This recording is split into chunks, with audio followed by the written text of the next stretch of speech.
Hi hello ನಮಸ್ಕಾರ welcome back my YouTube channel. ಈ season big boss ಅನ್ನೊಂದು ಒಂಥರ ವಿಚಿತ್ರವಾದ ಸೀಸನ್ ಅಂತಲೇ ಹೇಳ್ಬೋದು. ಸ್ಟಾರ್ಟಿಂಗ್ ಲಾಯರ್ ಜಗದೀಶ್ ರಜತ್ ಅವರು ಬಿಗ್ ಬಾಸ್ ಮನೆಯಿಂದ ಹೊರ ಹೋದರು ಜಗಳ ಆಡಿ. ನಂತರ ಬಿಗ್ ಬಾಸ್ ಮನೆಯಲ್ಲಿ ವೈಲ್ಡ್ ಕಾರ್ಡ್ ಎಂಟ್ರಿ, ಅದು ನಮ್ಮ ಹನುಮಂತು ಅವರು. ಯಾರೂ ಕೂಡ ಊಹೆನೂ ಮಾಡಿರಲಿಲ್ಲ ಹನುಮಂತು ಅವರು ಬಿಗ್ ಬಾಸ್ ಬರ್ತಾರೆ ಅಂತ. ನಂತರದ ವೈಲ್ಡ್ ಕಾರ್ಡ್ ಎಂಟ್ರಿ ರಜತ್ ಅವರು ಮತ್ತು ಶೋಭಾ ಶೆಟ್ಟಿ ಅವರು. ಸ್ಟಾರ್ಟಿಂಗ್ ಶೋಭಾ ಶೆಟ್ಟಿಯವರು ಒಂಥರ ಹುಲಿ ಥರ ಇದ್ದರು, ನಂತರ ಹೋಗುವಾಗ ಇಲಿ ಥರ ಹೋದರು ಅಂತ ನನ್ನ ಅನಿಸಿಕೆ. ಬಟ್ ರಜತ್ ಅವರು ಸ್ಟಾರ್ಟಿಂಗಿಂದ ಇಲ್ಲಿವರೆಗೂ ಒಳ್ಳೆ ಎಂಟರ್ಟೈನ್ಮೆಂಟ್ ಮಾಡ್ಕೊತಾ ಇದ್ದಾರೆ.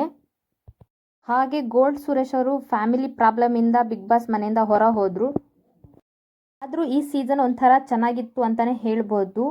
ಸುದೀಪ್ ಸರ್ ಅವರು ನಿನ್ನೆ ಇನ್ನು ಬಿಗ್ ಬಾಸ್ 3 ವಾರ ಬರುತ್ತೆ ಅಂತ ಹೇಳಿದ್ದಾರೆ. ಜನವರಿ 25-26 ಇರಲ್ಲ.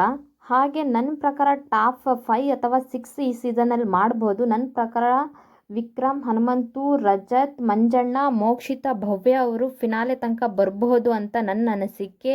ನಿಮ್ಮ ಅಭಿಪ್ರಾಯನ ತಿಳಿಸಿ, ಯಾರ್ಯಾರು ಫೈನಲಿಗೆ ಬರ್ತಾರೆ ಅಂತ.